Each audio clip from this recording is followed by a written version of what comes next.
नमस्कार दोस्तों, आप सभी का स्वागत है हमारे अपने YouTube चैनल मराठा प्रोडक्शन में। आज हम छत्तीसगढ़ के मराठा साम्राज्य के बारे में जानकारी लेंगे। लेकिन दोस्तों, वीडियो शुरू करने से पहले आप सभी से निवेदन है कि वीडियो के साथ अंत तक बने रहिए और चैनल पर यदि आप नए हैं तो चैनल को सब्सक्राइब करना ना भूलें। तो दोस्तों चलिए बिना किसी देर किए हुए हम हमारी आज की वीडियो शुरू करते हैं। दोस्तों, छत्तीसगढ़ राज्य जो ऊंची ऊंची पर्वत श्रेणियों से घिरा हुआ है, वहाँ के घने शानदार जंगल छत्तीसगढ़ के खूबसूरती में चार चांद लगाते हैं और इसी के कारण वहाँ के खूबसूरत झरने, पहाड़ी क्षेत्र, गुफाएं, प्राचीन स्मारक, राष्ट्रीय उद्यान पर्यटकों को अपनी ओर आकर्षित करते हैं। और इसी के साथ यह राज्य खनिज संपत्ति का एक प्रमुख स्रोत भी माना जाता है। लेकिन बहुत से लोगों को यह बात पता ही नहीं है कि छत्तीसगढ़ राज्य को छत्तीसगढ़ यह नाम देने वाले यदि कोई है तो वह है नागपुर के महाराजा बिंबाजी राजे भोसले। बहुत से लोगों के जहन में यह सवाल आया होगा कि कौन है ये बिंबाजी राजे भोसले और छत्तीसगढ़ में मराठा कैसे आए। इस सवाल का जवाब देने से पहले हमें कुछ साल पीछे जाना पड़ेगा। 18वीं सदी में हिंदवी स्वतंत्र स्वराज्य के संस्थापक छत्रपति शिवाजी महाराज के पोते, स्वराज्य रक्षक छत्रपति संभाजी महाराज के पुत्र और भारतवर्ष के आखिरी हिंदू सम्राट छत्रपति शाहू महाराज, उनके शासनकाल में मराठों ने मुगल सल्तनत को सफलतापूर्वक उखाड़कर मराठा साम्राज्य के पवित्र भगवे ध्वज को पूरे हिंदुस्तान भर फैला दिया था, जिसमें नागपुर के महाराज रघुजीराजे भोसले इनका भी बहुत बड़ा योगदान था, क्योंकि उन्हीं के नेतृत्व में मराठों ने दक्षिण भारत से लेकर बंगाल पूर्व समुद्री तट तक तेजी से अपने मराठा साम्राज्य को फैला दिया था। परंतु जब मराठे बंगाल पर आक्रमण करने के लिए जाते थे तो उन्हें छत्तीसगढ़ राज्य से होकर जाना पड़ता था और उसी समय छत्तीसगढ़ राज्य पर शासन था कलचुरी राजवंश का।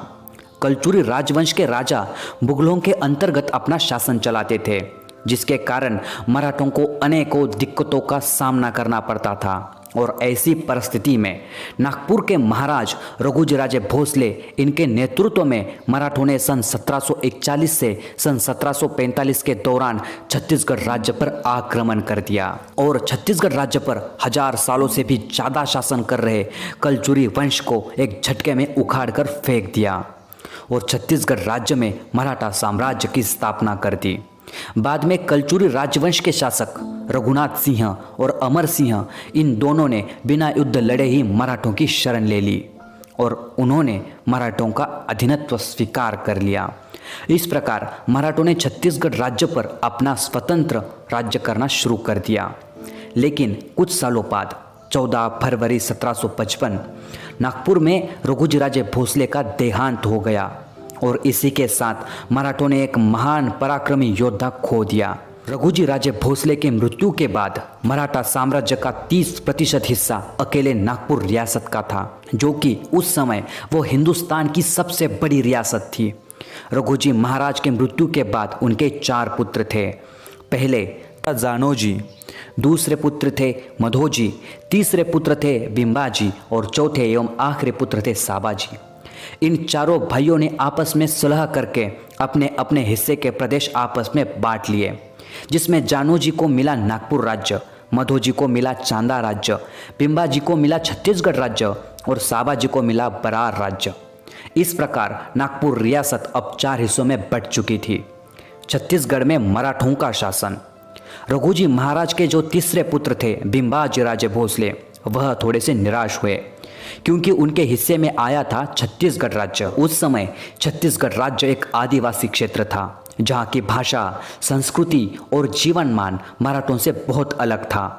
लेकिन बिंबाजी राजे भोसले ने जैसे तैसे करके अपने आप को समझाया और अपने हिस्से में आए हुए छत्तीसगढ़ राज्य का स्वीकार करते हुए छत्तीसगढ़ राज्य की तरफ वह रवाना हुए। अब बिंबाजी राजे भोसले मराठा सैनिकों के साथ छत्तीसगढ़ में आए तो वहाँ के स्थानिक लोग उन पर ज़्यादा भरोसा नहीं करते थे, क्योंकि छत्तीसगढ़ के लोग एकदम सीधे साधे थे। उनका मानना था कि मराठे बाहरी राज्य से आए हुए हैं, मराठे लड़ाकू होते हैं, इन पर ज़्यादा भरोसा नहीं करना चाहिए और ऐसी कई सारी अफवाहें इन लोगों के अंदर फैली हुई थी। लेकिन बिंबाजी राजे भोसले छत्तीसगढ़ में एक आदर्श राजा साबित हुए उन्होंने वहाँ के स्थानिक लोगों की सहायता की, उनके साथ मिलजुल कर रहने लगे।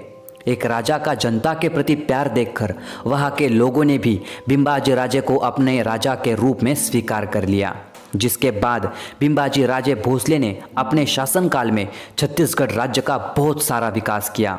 जैसे कि छत्तीसगढ़ राज्य को छत्तीसगढ़ यह नाम भी बिंबाजी राजे भोसले ने ही दिया था। छत्तीसगढ़ को छत्तीसगढ़ नाम देने के पीछे भी एक रोचक तथ्य था। रायपुर रियासत में 18 किले थे और रतनपुर रियासत में 18 किले थे।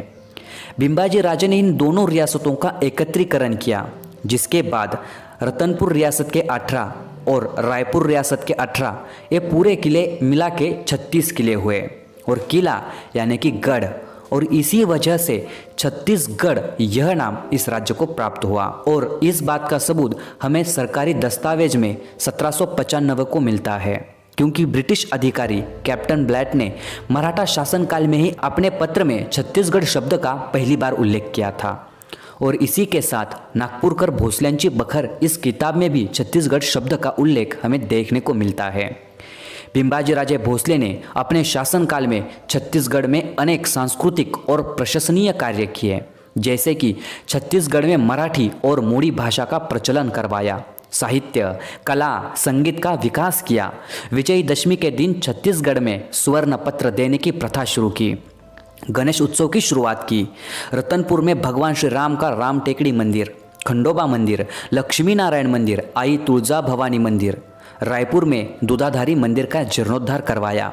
रतनपुर में नियमित न्यायालय की स्थापना की और इसी के साथ उन्होंने अपनी राजधानी रतनपुर में भी कई सारे भव्य दिव्य भवनों का निर्माण करवाया।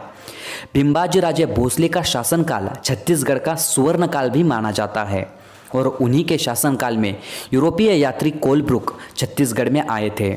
जब सन 1787 को बिंबाजी महाराज का छत्तीसगढ़ में निधन हुआ था, तब यूरोपीय यात्री कोलब्रुक छत्तीसगढ़ में ही उपस्थित थे।